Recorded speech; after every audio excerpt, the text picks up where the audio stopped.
তুমি কোন আব্বাস? এই ছেলেরা এরকম অসভ্যের মতো কথাবার্তা বলতে পারতো না।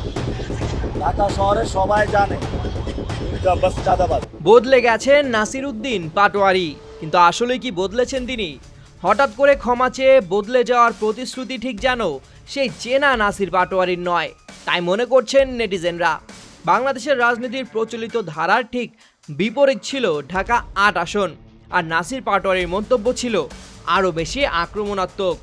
ত্রয়োদশ সংসদ নির্বাচনে বর্ষিয়ান বিএনপি নেতা মির্জা আব্বাসের বিরুদ্ধে কোনো রাগঢাক না রেখে ব্যক্তিগত আক্রমণ করতেন এনসিপির এই মুখ্য সমন্বয়ক।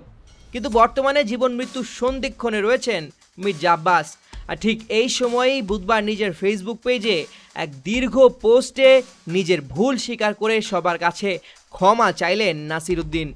বয়োজ্যেষ্ঠদের পরামর্শে ব্যক্তিগত আক্রমণ পরিহার করে শান্ত ও গঠনমূলক রাজনীতি করার প্রতিশ্রুতিও দিলেন এই রাজনীতিবিদ। নোভা এলইডি টিভি, ঝকঝকে ছবি, নিখুঁত শব্দ, ৫ বছরের ওয়ারেন্টি। নোভা মানে সঠিক মান, নিশ্চিত সেবা। অন্যদিকে তার এই পরিবর্তন দেখে অনেকেই মনে করছেন এটি কোনো সত্যিকারের অনুশোচনা নয়, বরং নিখাদ একটি ইমেজ ক্লিনজিং বা ভাবমূর্তি উদ্ধারের ধরিবাজ কৌশল। রাজনৈতিক পর্যবেক্ষকদের মতে নাসিরউদ্দিন হয়তো অনুধাবন করেছেন যে পূর্ববর্তী আক্রমণাত্মক রাজনৈতিক অবস্থান বর্তমান পরিস্থিতিতে আর জনসমর্থন পাচ্ছে না।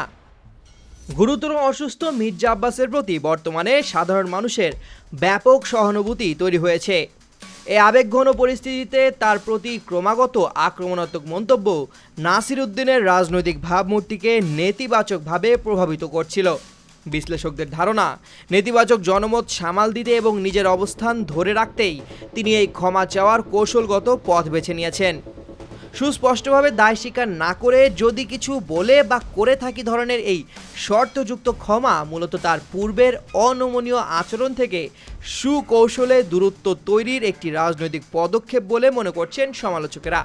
তবে রাজনৈতিক মহলের একাংশের শঙ্কা, মির্জা আব্বাসকে ঘিরে মানুষের সহানুভূতির ঢেউ স্থিমিত হয়ে গেলে নাসিরউদ্দিন পাটোয়ারি পুনরায় তার পূর্বের আক্রমণাত্মক রাজনৈতিক ধারায় ফিরে যেতে পারেন।